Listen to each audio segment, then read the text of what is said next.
The Bank of Canada has raised their key interest rate by 50 basis points.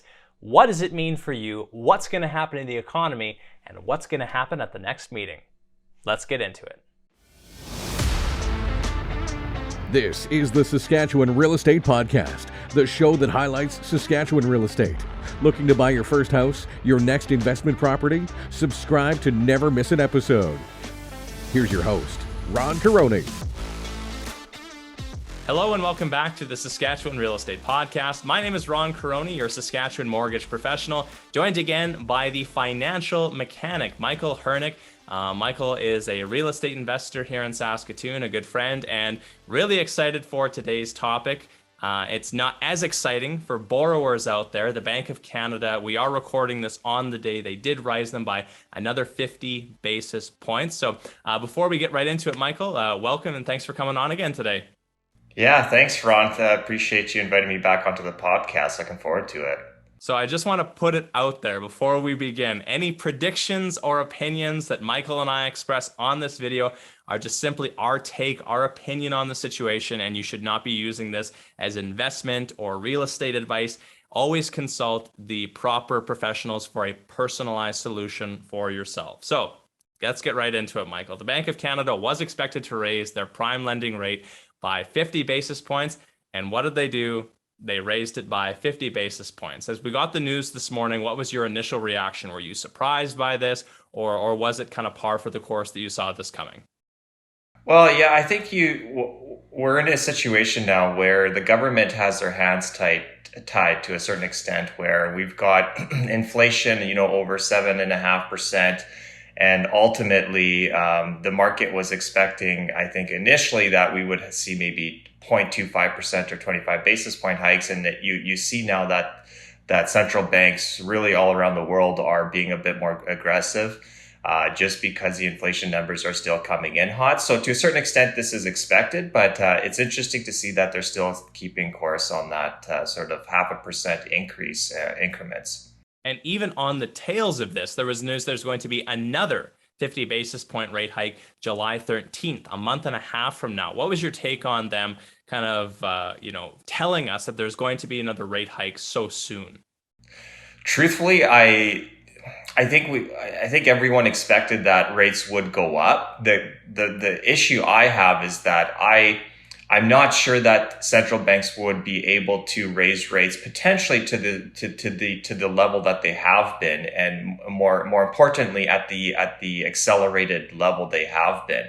For instance, if they do another 50 basis point increase, that'll be 1.75% increase if I'm right, because they did half and then they did 25, half. We just got the half. Now they do another half. I think 1.75%. You correct me if I'm wrong. That's a lot, and you would know the numbers better than I in terms of the impact to borrowers. But that effectively is, a 4x increase in sort of their overnight lending rates, and this will certainly have an impact, certainly on borrowers on all sorts of sectors, including real estate, but also corporate borrowing, but also governments. And I think this is where it'll be interesting to see how this all falls out. So I'm not, I think they need to signal to the market that they're going to deal with inflation. And I think they're sort of having to do this. Now, whether they're able to actually do another 50 basis point hike and then even subsequent to that, I don't know. That's questionable. But certainly, I think we're going to see adverse effects of this, and we've already seen this. I think you can see markets reacting. The S&P already is down over 15% year to date. We've had a little bit of a bounce here, but it's just so choppy right now, and there's a lot of uncertainty. We talked about it a little bit before we hit the record button here, Michael, but I think it's an important point to talk about that maybe doesn't get as much media attention, is the fact that inflation right now in Canada is largely due to our gas prices. And this increase of this key lending rate is going to do nothing to lower the demand of the everyday person who is driving back and forth to their job. Gas prices go up and at 10 cents. You pay it because you must go to work or you must go visit family. At a certain point, that is not going to be affected by this raising of the rate. Do you have a take on that, Michael? I would 100% agree with that, Ron. I think that's a really insightful thought that, I think where all of us are really feeling it is certainly if we've got debts, you're going to see rates rise, particularly for those that have the variable side. But what about, like you said, gas prices, right? How is raising interest rates going to combat, your commodities, including your food prices? When the government says we have 8% inflation or whatever the rate is, even just going to some of the retailers, just recently, like things have gone up, 50 to 100%. And we're all feeling that. And I'm not convinced that raising interest rates will solve some of those underlying issues with supply chains, and throw on top of that, we're amidst a war, and we have countries that are being impacted who are huge suppliers of these fundamental commodities. So yeah, I would agree with that, Ron. Right. And ultimately, the higher gas prices go, you're going to pay more at the grocery store because everything here has to be trucked, shipped, moved from somewhere else to these central locations. That all requires energy of some sort. And our transportation industry is built on oil and gas. And so as oil and gas continues to go up in price, so too will these other products that we need to pay for. So I think it's a very interesting dynamic. And I don't necessarily think the central bank has a great option here. They have one lever to pull, and that is to increase the prime lending rate, hold it, or decrease it. But if you're dealing with these extrinsic factors that aren't necessarily tied to the increasing or lowering of that rate, my fear would be kind of a double whammy situation where with the raising of rates at a time where the economy is starting to slow down, consumers are having to pay a lot more for their day-to-day goods, their gas, their groceries. But by raising the rate, you're not lowering gas prices. Yeah, I think that's exactly correct. I think if you were to sort of consider what would be a worst case scenario, I'm not convinced that you could come up with more issues than what we're seeing right now, where we've got inflation that's arguably out of control and interest rates that were historically at 30, 40-year lows now raising.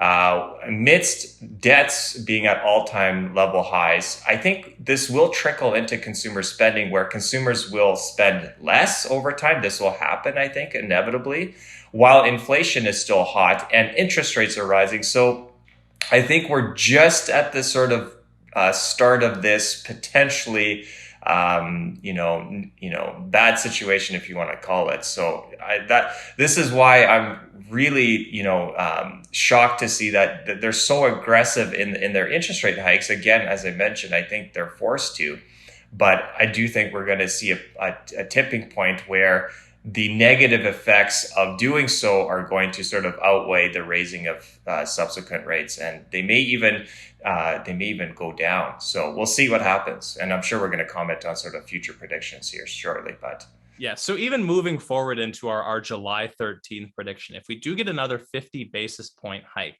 the negative effects on the stock market, the economy, the housing market, which a lot of our GDP is built on, if we see a real slowdown from that side, if we start to see those negative effects happen real time, do you think the Bank of Canada will do an easing off, or what would be your insight on that, Mike? yeah, that's a really great question. I think the central banks are watching at the market reactions very closely. I think, truthfully, I think the central banks are raising rates more aggressively so that they have more of a cushion, so that when it comes time to actually lower rates, should they have to, they've got a bit of a wiggle room to do so. Because when you're at 0 or 0.25%, you don't have much room to go down. But when you're at 2%, all of a sudden now, if we had to decrease rates again by 0.25 or 0.5%, now you're able to. So I think the central banks are actually being a little strategic here, where we're going to raise rates to the point to kind of foresee how the market reacts to it, so that they're able to decrease them should they have to. But, in terms of whether they're going to hold them or not, I think it'll be really a tell on how markets react, and all across the board. Yes, and I think there's always that little bit of get out of jail free card when they make these announcements. They say, we are committed to aggressive action on inflation, but we will monitor the economic outlook at that time. And so then I think it becomes a question of, is the central bank more committed to fighting inflation or to, help prop up the economy? And I think at a certain point, with some of these things being out of their control, like gas prices, I think, I think you're right that we will have to see the central bank ease off of these increases if we do see a real negative economic impact. Yeah, and I think the last thing I'll comment on, not to get too political, but I think it'll be interesting to see how, where the Fed stands politically as well, because right now, all across, sort of the world, the political parties are sort of taking the blame right now for the inflation. So to what extent are the interest rate increases to sort of try and cool off inflation, sort of politically motivated? And I think there's a whole discussion there. We probably don't want to go down that rabbit hole, but that's future podcast episodes.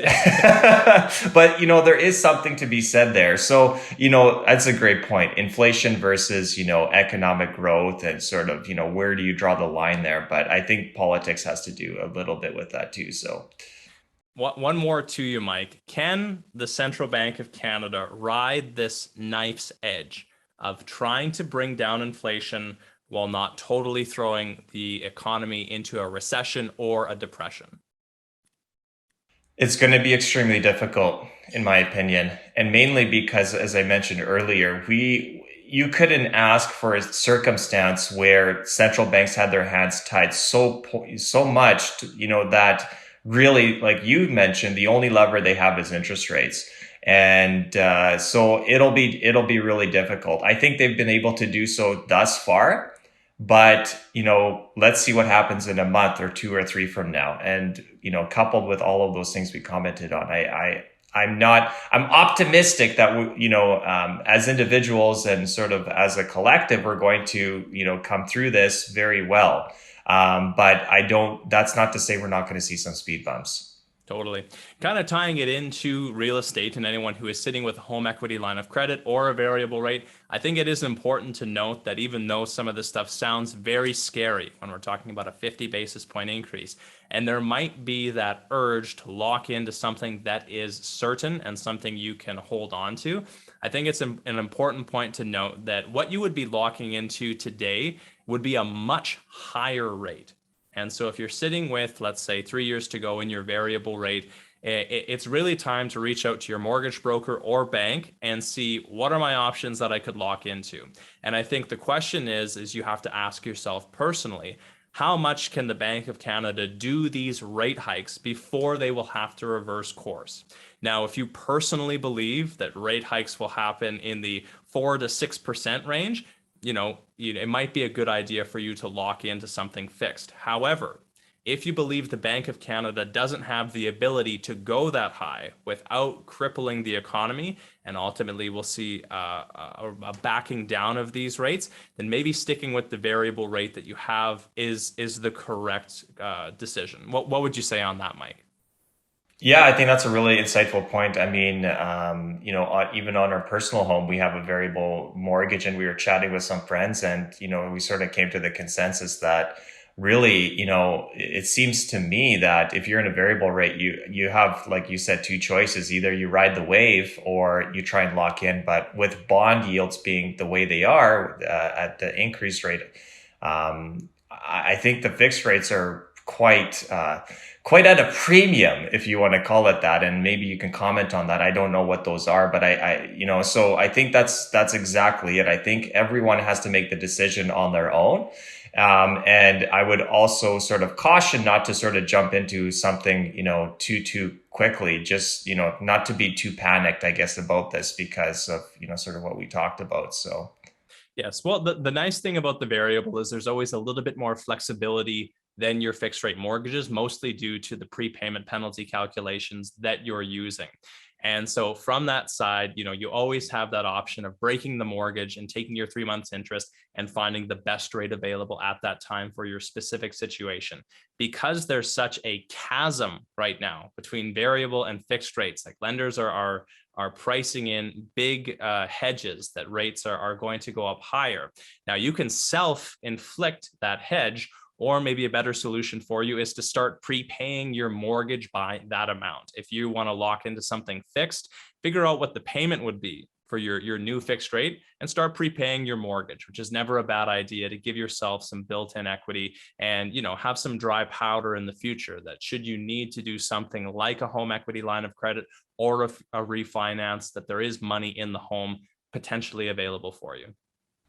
Yeah, I think that's a really great strategy. And I like you said, I think everyone needs to make their own decision. And ultimately, with fixed rates being the way they are, especially if you're in a variable rate, it gives you that flexibility. But, everyone's circumstances are different. And, make sure you take some time to reflect on, where you are at in that sort of continuum and, with your financial situation and, sort of make the best decision for you and your family. So. No doubt about it. I really like that last point. Mike, just before we wrap it up here, we asked you last time your advice for a younger version of yourself. So this time I'm going to get your book recommendation or a potential podcast recommendation that you're listening to right now that you like or find insightful. Oh gosh. I personally love to listen to a lot of podcasts and read a lot of books, I guess. It's just right now with the information economy, it's just, there's so much free content out there. And that's so valuable. A great book that I really like, that's not really real estate focused, is more on communications and so on, is How to Win Friends and Influence People. It's one of my favorite books next to Rich Dad, Poor Dad, as I mentioned in the last podcast. But in terms of podcasts, all I would say is, there's literally a podcast for every topic. And if you just do some searching, like you'll find something. So I don't know if I have one I can pinpoint, but whatever your interests are, go on YouTube and your podcast apps and there's just so much content, so much great content. So the wonderful thing about the information age and social media. And speaking of shows and podcasts and things you can find on YouTube, Michael has a wonderful podcast called The Financial Mechanic. You do really great breakdowns of stocks, markets, and your take on things, which I always find are really insightful. Where can they find you? Do you have any schedule for posting, Mike? What's the best way that people can keep up with all the information that you're sharing? Yeah, for sure. So thanks, Ron. I appreciate that. So my YouTube channel is called The Financial Mechanic, and it's really, I just created it to share my thoughts on the economy, finance, money and stocks. And so if you're interested in sort of hearing more about that, go check it out. It's The Financial Mechanic. And I also have a Facebook page, but I post as much as I can on YouTube, just sharing my thoughts. So yeah. Wonderful. Thanks so much for coming on today, Mike. I'm glad we could do it as the information came hot off the press, and really look forward to having you back on for your take on more of these topics. Thank you, Ron. Appreciate the opportunity. Thanks for checking out this episode of the Saskatchewan Real Estate Podcast. If you found it informative, please do us a favor and hit the like and subscribe button to never miss an episode. If you're looking for more information on Saskatchewan real estate, please feel free to check out my social channels in the description below. If you're looking for help figuring out what's happening with your mortgage, feel free to get in touch through my website. Until next week, I'm Ron Caroni, your Saskatchewan mortgage professional. Bye for now.